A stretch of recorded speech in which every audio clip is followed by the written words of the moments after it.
Hello, my name is Brendan Ferguson. I'm a designer and writer. This is Dave Grossman, lead designer / writer. And David Bogan, art director. And Heather Logus, I did production on episode 1 and design and writing for others. So for the opening credits, I was real worried about this sequence because I always like games to start off really exciting and get right into it. But then Jake Rodkin made up this great credit sequence, and I was blown away when I saw it. I said, now I don't even want to play the game. I just want to watch the credits all day long. I agree. It's very stylish, very nice feel to it. I love it. And that is a pretty wall. And I love that title. I lobbied hard for the tire track on that wall. Yeah, I kept pushing for that tire tread on the wall. I think Kim was of the opinion, that really doesn't make sense. But ultimately, illogic prevailed. I think there's a lot of stuff on that Hey, back where's wall the phone? we don't get to see often either. Like the pin the tail all over Max.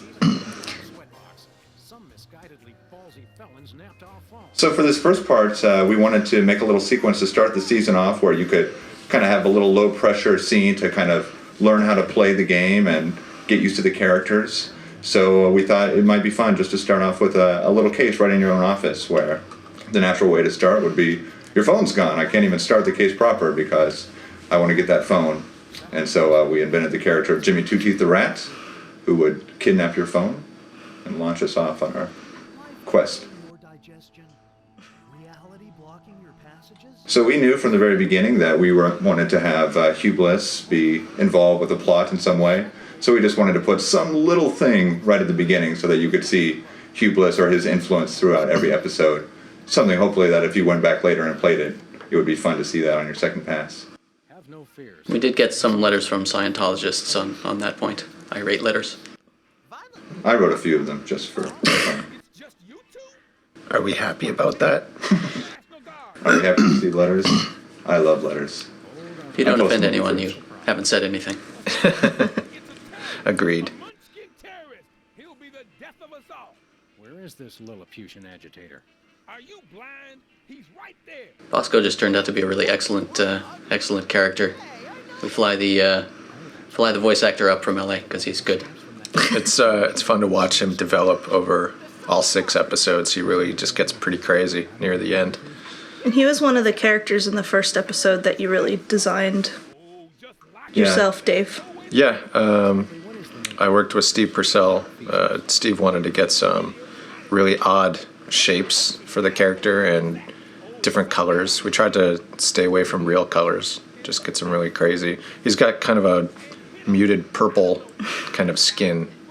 It doesn't show up so well on some monitors, but keep it cartoony. So it was planned from the beginning that this season would kind of trace a sort of conspiracy, be a parody of all sorts of conspiracy theories and just kind of build and build. And so Bosco was kind of the voice of seeming absurdity in the things that he would say, but a lot of the things that he was scared of would turn out to be true. And actually in the very first episode you can hear him list out your nemesis over the next 5 episodes vaguely when he's listing all the things that he's scared about. Alien sentient computers and so on. These Soda Papa characters started out as just mechanics for puzzles. They were just sort of people to be in your way in the first episode. And we just wound up having a lot of traction with them. We kept bringing them back episode after episode and kind of building them up more and more, despite the objections of various people. I think we also successfully created the most ugly character in video games, his Wizard. But we love him, even when he pees himself. They're so lovable, even though they're kind of freakish. Can you believe we get paid for this? We're a little worried about this one, just the idea of knocking a bowling ball out of a window onto somebody's head in a game that, might be conceivably played by impressionable young children or impressionable young adults. Someone might try that at home. Don't do that, kids. I tried it, and let me say, not as fun as it looks. Yeah, we actually did kind of think for a while about what would be the appropriate object to drop out, and I think the bowling ball does kind of give that sort of classic cartoony sense to the violence that most people are not actually repulsed, sickened, and vomit after watching this. That's for episode 6. Now, peepers, this is going to hurt us a lot more than it's going to hurt you. Just kidding. There's also this ongoing conversation with Steve about what is okay for Sam and Max to actually do. Like, what... They're supposed to be good guys, even though they're kind of obnoxious and good, right? You know. He did make the point that they are technically on the side of justice and goodness. Right. And specifically with the scene that I don't think we have any clips of it, the driving. Oh, no, here we go. I guess we do. Go Cruise for Lawbreakers. He wanted it to be such that if you were going to pull people over and extort money out of them, that those people had to be nefarious felons in some way, as opposed to just ordinary citizens. Right, so we themed this as white collar crime drive. So you get the impression that though these people may be mild mannered, they're actually terrible people, worthy of stealing $10,000 from. At the beginning of this shot here, you can see that it was a little bit dark. I just wanted to point out that over time we got better with lighting the environments with our light limitations from 360 degrees.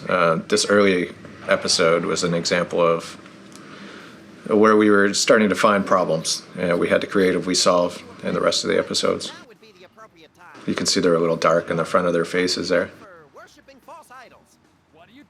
This also was an interesting experiment in trying to include action elements in a license that sort of calls to have some exciting driving and shooting, but which is being done in a very passive gameplay style. We wanted to not get too far away from the sort of point-and-click puzzle-solving methods of most of the game.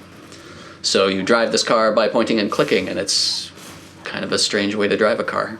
It is strange. I mean, we were considering lots of different ways of doing this.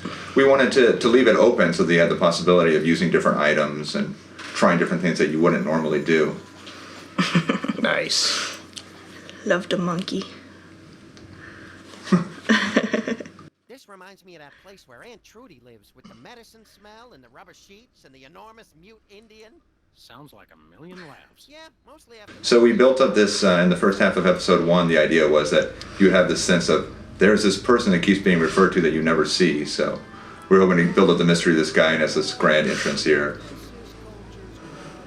And then, of course, capped off by perhaps the ugliest rendition of a song I've ever heard. Still waiting to hear the real version of that song. Wow, evil plans really do work. Don't get too excited, Stretch Pants. The freelance police are here. Yes, actually. I've been waiting for you. Really? Next time try leaving the front door open. Save us all some grief. Allow me to explain. Uh-oh, I think we just triggered a soliloquy. Good thing I have the attention span of a pint of yak butter. I never wanted much. This was the first cutscene, the first big major cutscene that we did in our in-house Telltale tool. It's quite a bit different than animating in a traditional sense within a package like Maya or any of the other big packages. In the big packages, you have, control right down to the very minute detail, finger wiggles and extreme, timing, control, all that kind of thing. But in our tool that we use in-house, to get across cutscenes that have extremely long-winded Sam and Max dialogue, which is awesome, there's no time to do that in Maya. You would be lip-syncing for weeks to get the entire scene animated. We move the camera right around in the engine and basically create the cutscene that way. So it's quite a bit different than animating in Maya. It's kind of like a very, very complicated set of Legos Yeah. that move I would after like you a Sam push Lego. play. Sam Lego would be cool. I still want Max plush doll. Either I just walked in Me and the rest of the internet. Wax Museum, or I'm dreaming. We just got a glimpse Someday. of my favorite character in all of Sam Max, that being Brady Max. Brady Max. Max with Brady's head. I think this little sequence turned out really well. Yeah. We had no idea what we were going to end up with and how far we could push our engine into creating this pretty nice illusion right of there, being in a dream. But we have the kind of the foggy border and strangeness going on outside the doors and the windows and floating heads, of course. This was a really fun process, actually, because John Scrow, we kind of just said, okay, see what you can do, and he threw a bunch of ideas at us visually, and we got to pick which ones I think seemed most like of they would them work wound up in best. the final. And most of them are in there. Brady Culture was a strangely unpopular character with the fans after this came out, and I wasn't sure whether to feel good or bad about that since he's the villain. Not supposed to like him. Yeah, I don't quite understand it myself. I like them, but hey, I designed them, so. I keep trying to bring them back somehow. His hair's in the rest of them. That's Rest of right. the episodes. I'm sure you all remember the commands. So now, my foolish pawn. There's the first appearance of I guess it's not actually technically the first appearance of the rope that we used tying up Max up there on the. That's not the first Oregon. appearance of that. Strangely difficult to do ropes in 3D. It's become a telltale staple. The rope bag. I tried to send you semaphore signals with my ears, but you know how I always get the K and the V mixed up. They skipped over that puzzle. Well, I guess we Cheater. should dehit That was a the saps again and be on our way. Let me. You know how I. that was a tricky one, as I recall from playtest. Yeah, we tried to make the last puzzle of the trickiest of the game. It seems like every time when we have the play tests, which are a couple weeks before we ship the game, we're never ready with the very last puzzle, and so everyone always says the very last one is the worst because it doesn't work, as mentioned. Huge fan. I just can't seem to stop watching. Putting people inside televisions is a lot more difficult than it sounds.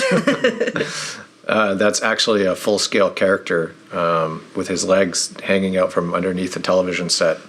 We had to make sure we cropped the camera to get him in there. That's how real televisions actually work. Sometimes, yes. That's it.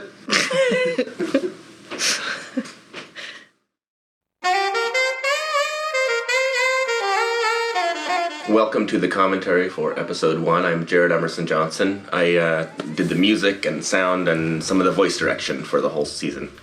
I'm Marco Brezzo. I worked on choreography. I'm John Scrow. I'm a technical director, although I'm not credited as that anywhere. I did a bunch of models and effects and technical crap, I guess. All kinds of Hey, stuff. I'm Graham McDermott. I did a little bit of the programming work. And you're hearing the incredible saxophone stylings of Jordan Wardlaw on trumpet, Dale Guttridge, and Jesse Wickman on drums, my troupe of incredible musicians. They do a really great job on some of this stuff. Yeah, they're intensely good. Look at the bumpy wall. It's my little ode to the William Tell Overture there. It's just there for the first Nice. Timing the 1 or gunshot. 2 seconds there. Okay, don't scream this time. I got it. I got it. Hello? Leave Swiss cheese by the rat hole, or you'll never see your precious phone alive again. Jiminy Christmas. That's David Nowlin doing the voice of Sam. He, for those who are fans of the Bone games, he's also the voice of Phone Bone.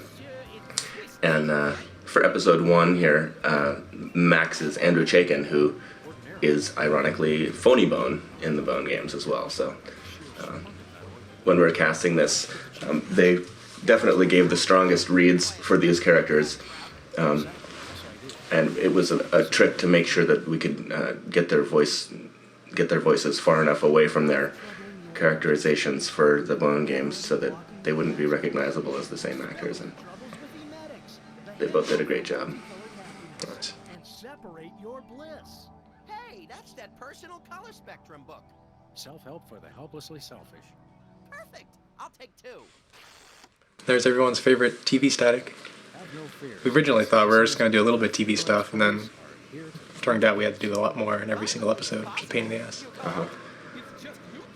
Get your Lots of first cameras. get your first little hint of the Hubris Emetics music in that Exactly. TV little mini commercial. Bosco. He looks normal here. He looks normal The here. only episode. He's an awesome character to work with. He's great to run around with shifty eye expressions and conspiracy theories. The actor who plays Bosco is named Joey Kamen. He's an incredible actor, and he when he first came in, he was reading through the script and saw all the stuff about Bosco being a conspiratorialist, and it turns out Joey himself is a huge conspiratorialist, and he's totally into all the crazy black helicopter theories and everything, and it was funny because I was assuming that Brendan, one of the writers, was also of that mindset since he'd written this character, and it was a little bit awkward trying to explain that everybody just thought it was funny. Joey was there like, yeah, man, yeah.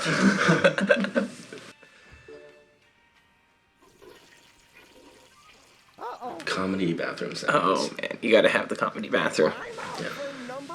Yeah, we never get tired of bathroom jokes. Yeah. We never get tired of Whizzer. Yeah. He's definitely my favorite soda pop. He seems, in this episode, he's kind of the most off-putting of the three, in my opinion. But as the season goes on, I have a fondness for him. Yeah, I don't know, he kind of bad seems for the like guy. the guy that gets picked on out of the three of them. Oh you yeah, know? he's also the least. He seems the most sane. All of his problems are physical, while the others seem to be more emotionally damaged. John, did you do the puddle effect? Oh yeah, it's my favorite part. That's quality. Nice. Yay. Beautiful. I knew actually when scoring this scene, That's I a knew great that puddle. I knew that this was going to be a wonderful series. That's the same puddle Just, as the honey you from know, the Bone. Was it the honey from Bone? I love the analogy. Was it really? We've used the same puddle. The honey from times. Bone. What are you talking about? We don't reuse anything here? No, we Oh, never yeah. reuse. No, And the TV outline there, the only time we actually used a model after episode 2, we just switched to, Oh yeah. Yeah, we didn't know what we were doing The yet. sound when Yeah. it cracks on his head. ooh, It's just so brutal. Just bone crunching sounds in there. this was a real difficult one. I remember we had a lot of problems with Specs because he could move from spot to spot to spot. Yeah, Randy hated that. Yeah, it went crazy. When he was just laying there, you mean? No, when Doing he the- trying to oh, solve the puzzle because he could move Right, from right. one spot to the next spot Yeah, to the the next two spot. spots where he that's was spray awful. painting.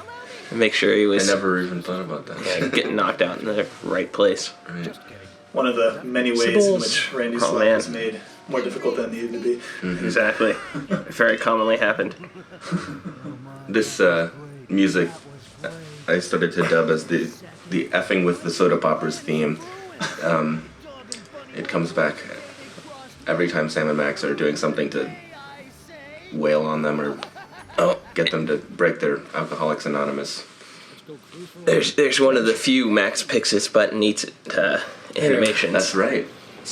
We didn't get to see Sybil. No, they didn't have her coming out of the door. That's all right. They'll play the game. I mentioned this, but I may have accidentally chewed through our break. Driving.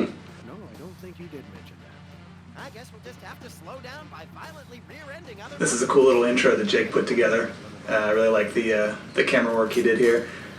And this is a sequence that I did a little work on. Well, I did a lot of work on to kind of put in a little action mini game into our kind of more adventure-y style game. I guess Maximum Chaos was was kind of the idea. The ramps are awesome. Achieved. Yeah, gratuitous jumps. Very successful. Yeah, you guys started You gotta have sticking the in all the jumps. No one really even cared what the mechanic was, just as long as we had gratuitous jumps. Yeah. Yeah.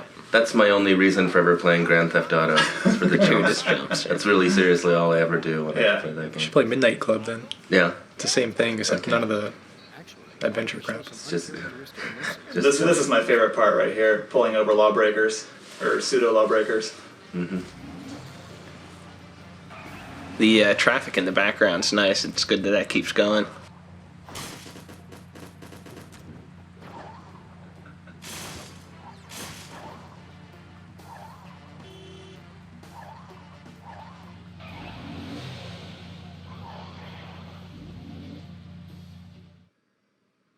Did the car just appear out of nowhere? What was that? No. It might have been No, a it cut. couldn't That be. part took so long to get right. That exit animation. Oh, nice. That was a world of It's a pain. Marco special. Oh yeah. Yeah. I love that The monkey. focal pole. You got to do something crazy with the crazy monkey. And this is a good cut scene. The enormous mute Indian, ladies and gentlemen. Daniel Herrera, another choreographer, worked on this scene. A lot of work trying to get Jared's awesome music lined up with the animation to kind of hit the notes with Brady. I remember him working a lot on that and ended up with a really good job and a very, very cool sequence. Wow, evil plans really do work. Don't get too excited, stretch pants. It was very fun creating the music for a hack guy who just didn't really know what he was doing and kind of sucked at playing it, and just like kind of knew one tune and lots of diminished chords. Nice. Gotta water yourself down for it. Yeah, no, it was great. Although it's a pretty sweet Swirlitz organ. Just to be universally loved, that's all. I'm glad we designed a villain with an organ. I think that's perfect. Exactly. And chest hair. Chest hair. Yeah. You guys should sell sweet Brady Culture medallions from the Telltale store. And chest hair. And chest hair. Could be like a full chest, like patch. I don't know if we could sell the chest hair without the furrow. The Culture's Clubhouse theme. I had the whole thing kind of in my head and little tidbits of it here and there. Never got a chance to do the full thing. Yeah. It's so great how he transitions to that kind of thoughtful, pleasant face and then back to the angry face. Yes. Kind of at random. It's like his psychosis is visible in his facial expressions. Here we go. Yours.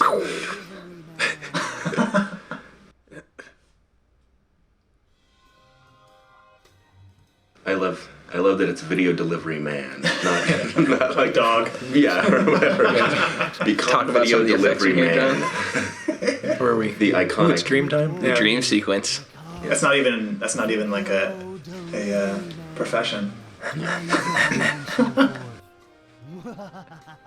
This is my little Twin Peaks moment with everything reversed in the music. There goes the fish. We're just really trying to do everything just crazy. Just whatever we could pull off. Oh, hi, little buddy. The whole Max thing was a pain in the ass, though. Getting him to float in the air, then flips upside down, flip the whole room upside down. But it all worked out. Hand over the lagomorph culture. Most people don't realize that the border is actually changing color, too. Which is a, what do you call it? Foreshadowing. It's foreshadowing. Wasn't it a much later. Getting the right lip sync to play on the right character too in that scene? Yeah. With duplicates of the same character. This is a cut scene that I did. I tried to hit home kind of a showdown, old western showdown kind of style with it as much as I could. I love that effect of that's cool. Of the beam on the.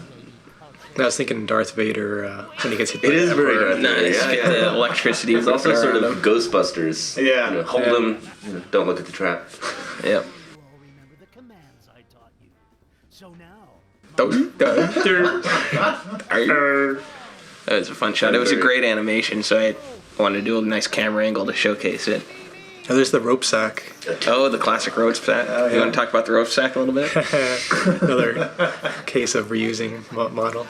But not really. It's different from the phony rope sack from Cow Race. In the rigging or in the model? It's slightly different. Sure. It's an all-purpose rope sack later used on Leonard. Yep. You know how I adore gratuitous violence.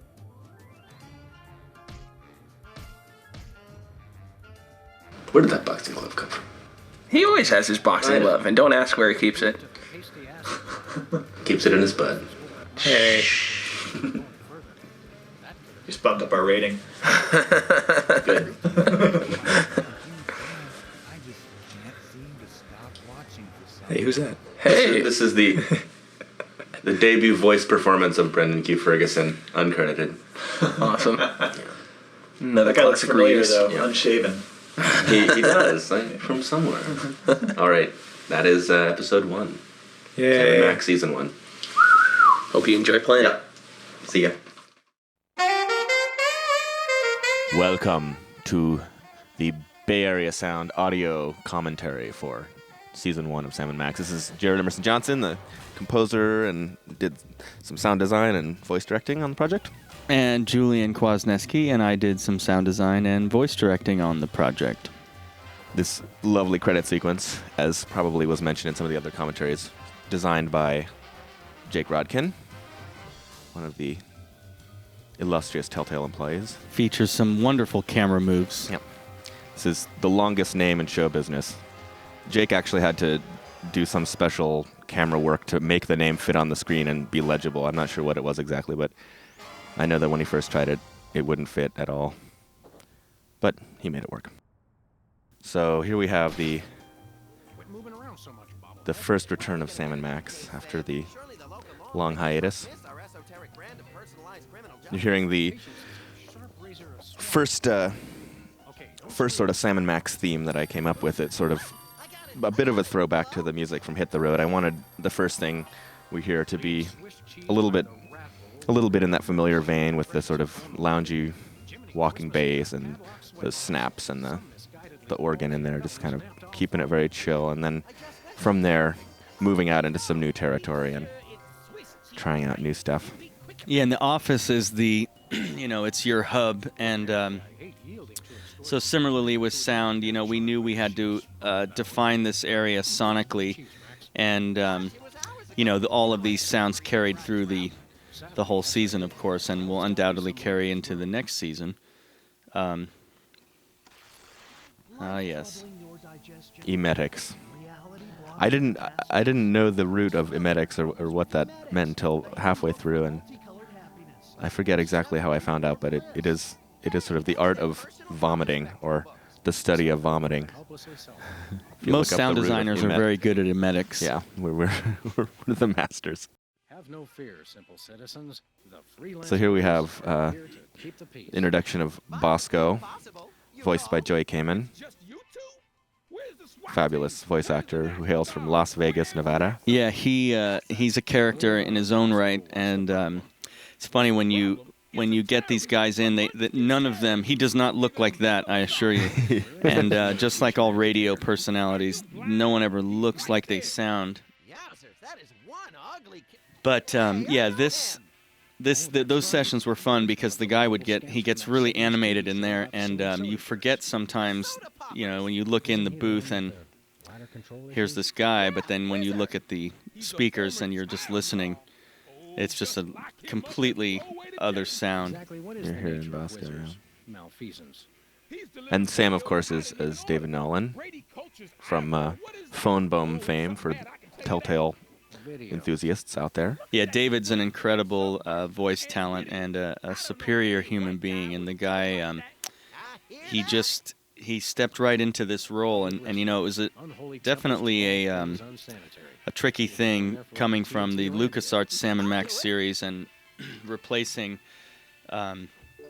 Nick Jameson and Bill Farmer, and it was the time to do it if it was going to happen, because it was a redefining of the series and the license, and so the Sam and the Max really embody the spirit of the characters, but they also they do kind of take it into a new direction, and the response was really favorable, which was really comforting for us, just because it was a lot of auditions. The auditions went on for a long time. We even had to recast Max just because one of the actors no longer was able to do it. To continue. But what we ended up with was pretty incredible. It was interesting coming into it. We knew it was going to be a challenge, and we knew that the audience was going to be scrutinizing it pretty vehemently, and we so the casting process was intense, and the refining of the voices was also very intense. I mean, we started working with David, especially long before production on the first episode even began, just with trailers and stuff, and figuring out that is just the most harsh sound effect there. I was talking over it, but Sorry to interrupt. He's down. Man, he is down. That bowling ball on the head. It's one of my Yeah, that's favorite actually moments. the kind of sound that you always use as a when you're trying to figure out what you call a sound, and you put it in the database, and it's It's like bowling ball hits head, head crack, bone. body slam to concrete. But no, on the voice, definitely the and when we had Andrew as Max, you know, he had an energy, and everything was working great. It was actually unfortunate that he wasn't able to continue, but then when William came on board, It you know, really continued to grow from there. Yeah, it changed in the ways it had to change, and you know, he actually took a little bit of post processing to really put him into the zone, and so we came up with a whole bunch of processes for the two characters. And what's still amazing to me is that, you know, Jared and I split the directing, and obviously both of those guys were not in, well, maybe not obviously, but they were not, none of these characters are in the studio with each other at the same time, yeah. So they may not be directed by the same person, episode to episode. Episode to episode, or and, even within a scene single to scene. episode, yeah. And it's really amazing how the conversations work as if they were in the same room together. It's awesome driving sequence. Our magic. Yes. This is a great sequence. I love it. The driving is always it's always fun to have the mini games. It was great to have a chance to do some funky music for it too. I really wanted to push the genre and get the sound of the music, you know, a little outside of just the loungy jazz that everyone would be expecting necessarily. And it seemed like these driving sequences were calling out for some kind of retro, funky horn section stuff, and had a ball doing that. And that actually developed into the first Soda Popper song, which wasn't actually at all part of the original design document for this first episode. There was, you know, the sequence when Whizzer's singing the song to you. I actually, you know, discovered that when I was directing the session. I didn't realize that there was a song, or, you know, that was meant to be the Soda Poppers theme song before, and it wasn't meant to ever be a part of the show. And when I was directing that, I was just thinking, God, if there's time, I would love to set these words to music and have a really bad 70s TV show theme song. And it just came out so well, and I think it's certainly one of my favorite things that I did for episode 1, and I know a lot of people really responded well to it and get a chance to do some crazy falsetto Bee Gees harmonies. You find out a lot of things about, especially in the beginning of this project, we would find out a lot of things by being in the voice sessions, and oh yeah, there's a whole song here. It's one of the positive things about doing the voice and the music both. So you get a very good look at the overall scope of the game, which isn't always clear to everybody working on the project from the beginning. You know, everyone has a good grasp on whatever particular part it is that they're going to be doing. The artists know what it's going to look like, and the programmers know how it's going to be needing to be wired up. But the full overarching story isn't necessarily clear from the beginning, and recording the voice definitely. The organ here is great. I love that organ. This is Brian Summer. Yeah. Wonderful voice actor. This was the only character we had him in for in this season, but I hope we can bring him in for something else season 2, because he's a wonderful talent. And he's also a police officer. He is also he's a police officer and voice actor. Now. And if he ever pulls me over, I'm gonna have to play the card and shave his fro. No, he has no fro. He does not have a fro. Very nice cologne though. Every session. How cruel. Is it over? I think so. So? Oops. Since you've ruined the beautiful irony of having my arch rivals run my promotional... The Swirlitzer organ. Yeah. You know, his it's funny to hear him, because he's got a lot of different voices, but this one here, he's kind of this geeky guy, and he in real life, he stands about, 6'8"? The guy is a monster. He's a very tall man. Okay, here we go. Here we go, going into the dream sequence. Cue the whole tone scales. Uh-oh. Either I just walked into the Salvador Dali Memorial Wax Museum, or I'm dreaming. You love me. You adore me. You want to name all your children after me. Video You were working too hard. man. Do my evil bidding and so forth. Holy brains in a blender. I'm still hypnotized. You know, some of these, recording some of these lines where he says something like that, where he has this really run-on sentence, those are so Not fun easy. to do. Not easy. Not easy, but when he David's- nails it, David's it's the just, master. he is the master of it. You gotta get me down from here. Okay, little guy. We I'll have an save you. oxygen tank on hand just in case, but so far we haven't needed to use it. Over the Lagomorph culture. Sam! Boy, am I glad to see you. Lagomorph Culture would be a really good band name. What's this, a rerun? Didn't we just see the dog getting hypnotized episode? This music here was actually one of my favorite tracks from episode 1, and I think it's oft overlooked, but the Attack the Dog music, sort of the beginning of the more almost weirdly big bandy sound that appears occasionally in the season. We see you, and this time we're going to get hypnotized again. I'm sure you all remember the commands I taught you. So now I'm so glad the Soda Poppers weren't just restricted to this one episode. They're just the most harsh characters of all time. And it Totally. was just so funny to Those were tough sessions. to see them and see how they developed them in episode 4 and again in in 2 and then in 4. Especially in 4, I really thought they got the dynamic between the brothers Yeah, really definitely. well, and it was just You crack me up, little buddy. painful to watch them all together. There you go. There they are. Guess we should dehypnotize these poor saps again and be on our way. Let me! You know how I adore gratuitous violence.